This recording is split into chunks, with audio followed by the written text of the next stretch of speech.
Welcome to Tangents. I'm Susan Farley, Project Manager with McLaughlin Research Corporation, and I support the Public Affairs Office at NUWC Division Newport. June is Pride Month, and Tangents is doing a special series to celebrate. Vima Manfredo is Division Newport's Special Emphasis Program Manager for LGBTQ+A, and she has taken over as host. She's assembled a wonderful lineup of guests, and this episode features Lieutenant Colonel Bree Fram.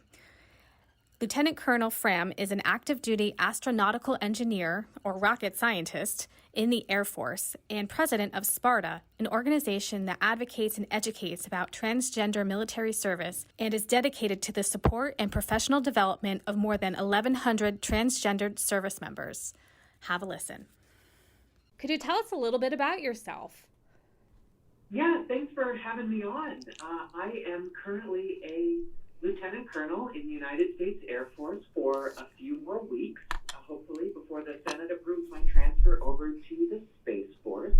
So kind of an exciting time to be moving to a new service and getting an opportunity to do some real cool things at the beginning of a service. I'm currently a student here at the Naval War College in Newport, Rhode Island, graduating in just 2 weeks before heading to the Pentagon.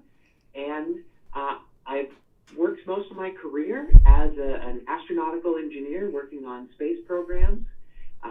But why am I here today? Well, it's because I'm the senior ranking out transgender officer within the Department of Defense. And I represent an organization. I'm the president of SPARTA, which is an advocacy, education, and peer support group for over 1,200 transgender service members. Well, that's a big group. That's a big group. And your history with the military, it's amazing. You're basically a rocket scientist. Yeah, though, I've really only got to do that rocket science a few times. We let our pretty junior folks do it, but I'm basically a program manager, but it's been amazing to work on so many cool space programs throughout the years. That is so amazing. So you were talking about supporting our transgender troops. So can you talk to us a little bit more about your involvement with the LGBT community? Yeah, most of my work, as mentioned, is through SPARTA, this organization where we have done both advocacy efforts, both behind the scenes within DoD and externally to Congress, to lawmakers, and many other people about why does transgender service matter? Why should we have open transgender service?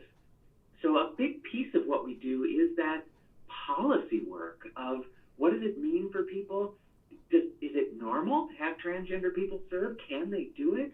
And basically just being explainers and highlighting the amazing things that our thousands of transgender troops do every day.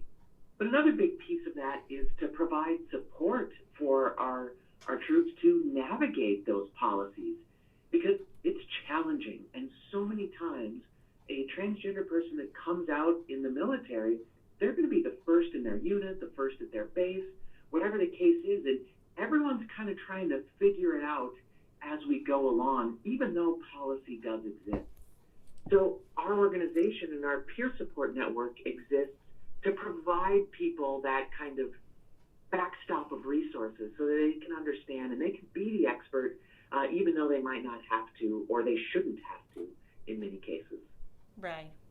And in your point of view, why is it so important to provide this support to our transgender troops and provide this guidance to them? Well, we're in an era now of great power competition. And what that means, we need to be able to harness all the amazing things that this country has to offer. And that includes a diverse set of minds and talents.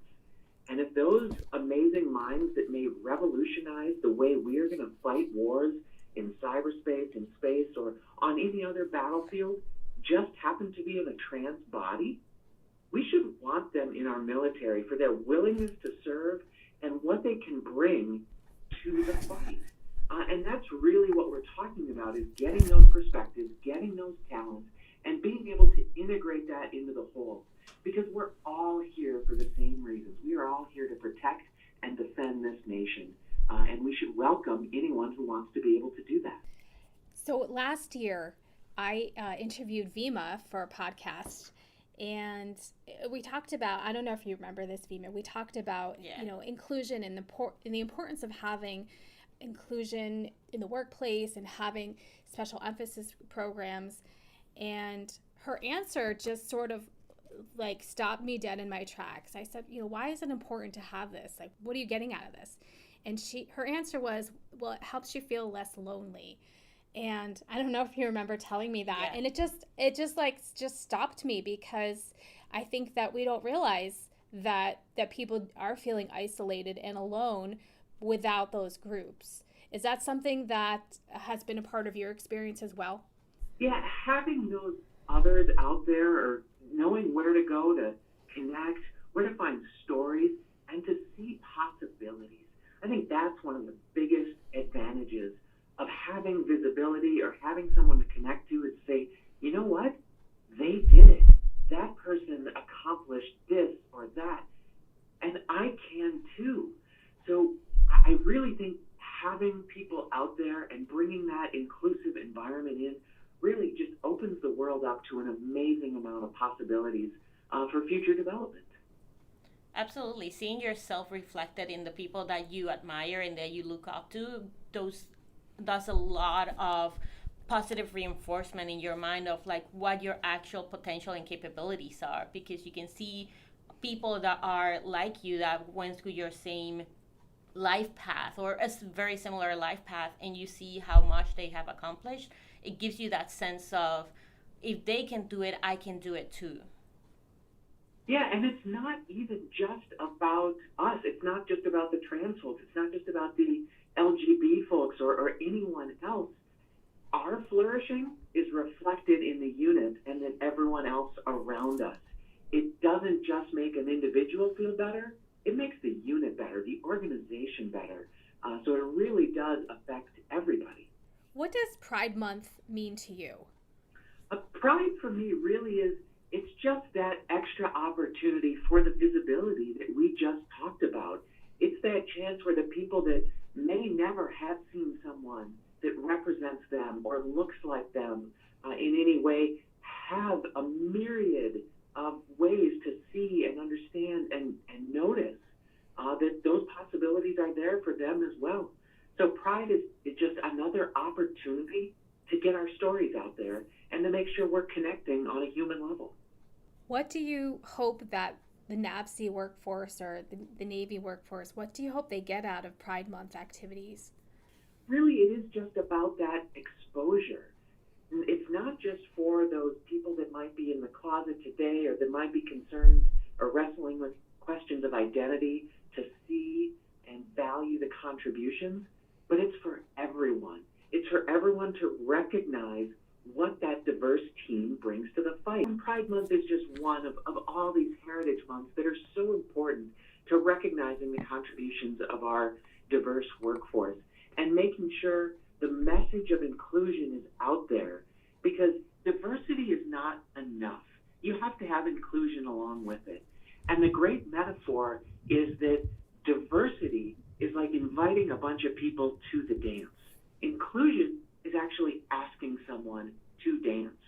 And having that inclusive environment as part of Pride Month, as part of every month, is so important to show not only the individuals that have been invited, but the entire workforce, how valuable they all are to the mission of the organization. And to me, that's an incredible representative aspect of what we need to do to allow us all to reach our full potential. Great, thank you. That's a beautiful analogy, thank you. Could I ask, what are some of your favorite Pride Month celebrations? Any events that you really look forward to?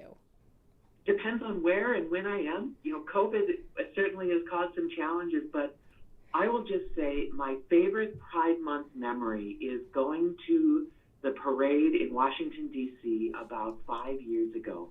And I was lucky enough to march in the parade with Sparta and some other LGBT military groups, and just seeing the throng of humanity lining the streets that was so happy to be who they were, to be out and to celebrate, and just the joy on every everyone's face was a memory I will treasure forever, for that opportunity just to be in that moment where that joy washes over you. Vima's nodding. I She am agrees. nodding along, and I actually have goosebumps because my favorite memory is pretty similar. The only difference is the year.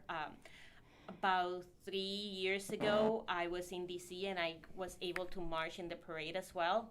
And I had that exact feeling of that overwhelming joy from the parade marchers and everybody lining in the street, living their life to their fullest and loving unapologetically, that it was so overwhelming. And I still get goosebumps to this day because of that experience. So I'm so glad that somebody else has that same feeling. Yeah, it was incredible. So I want to kind of talk a little bit more about you in particular. Can you tell me about what made you decide to join the military? So I graduated college in the early summer of 2001, and I was looking for civilian jobs. I had applied to several as a junior engineer, and they just weren't resonating with me as something that I could really latch onto.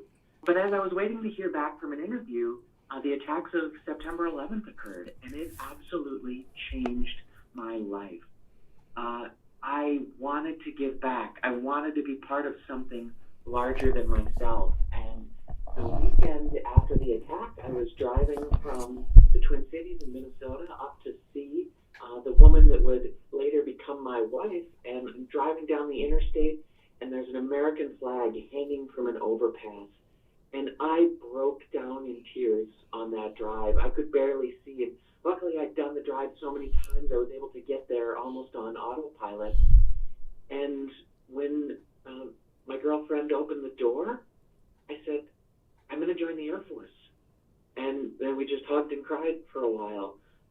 And ever since, it's been my life and my honor to serve. Okay, so I have to ask about Space Force. What made you decide to head in that direction? Because that sounds pretty cool. I have been a space nerd almost my entire life. And I have degrees in aerospace engineering and astronautical engineering, so we won't need too many more of those in the Air Force these days, so it kind of made perfect sense. But I'll go back to a story that when I was growing up as a little kid, I wanted to be a paleontologist and study dinosaurs, and it's really neat that my daughter wants to do the same today. But when I was about 9 or 10 years old, a friend of mine kind of forced me to watch an episode of Star Trek The Next Generation with him. And from that moment on, I wanted to be Geordi. I wanted to make the warp engines go and be on this forefront of exploration and doing all these cool things. And I've come close to living that dream. What I didn't get is that I had the wrong inspiration. And really who I turned out to be was Jadzia Dax. And, it's kind of interesting how dreams can change, but they stay the same in some ways. And as nerdy as I was, this opportunity to be in the Space Force, to work on amazing programs that allow us to do so many things that affect how we fight on the battlefield and how we secure ourselves at home. What an adventure, what an opportunity. I wish you the best of luck with that. That's so exciting. I would love to catch up with you in a year or so to see where you're at with that. I think a lot of people would want to know as well. Well, I would be happy to come back sometime. Awesome. So, Bree, do you have any last advice or messages for our listeners? Yeah, the concept I'd love to get across is, especially for the senior folks out there, for the supervisors that may have someone come to you and say that they're trans. They haven't been out before. This is their first time to engage the workforce and look towards their future. What I encourage you to do is see that as an opportunity. Imagine it was a sailor or a civilian coming to you with some other developmental opportunity, like the chance to take a class, to go get a degree, or something else that's going to make them a more effective part of the unit. Embrace it.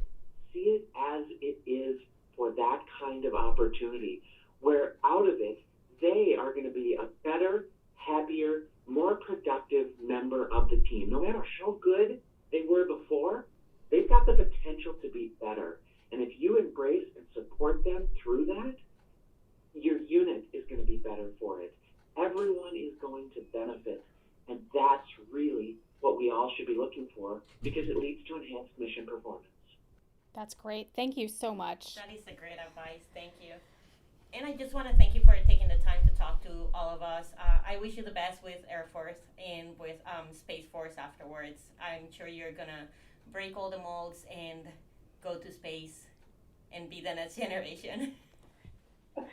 Well, thank you so much. I look forward to the opportunities that are out there. And if I can't get to space through the military, I'll buy a ticket in the next years. Yeah. Well, I'm going to follow up with you. So expect to hear from me and Vima in a year or so. I'm really looking forward to finding out where you are in your career. Thank you so much for your time. Thanks for listening to this special episode of Tangents. You can find this episode and the other Pride Month episodes on the Tangents Wiki, and follow us on Fusion #Tangents.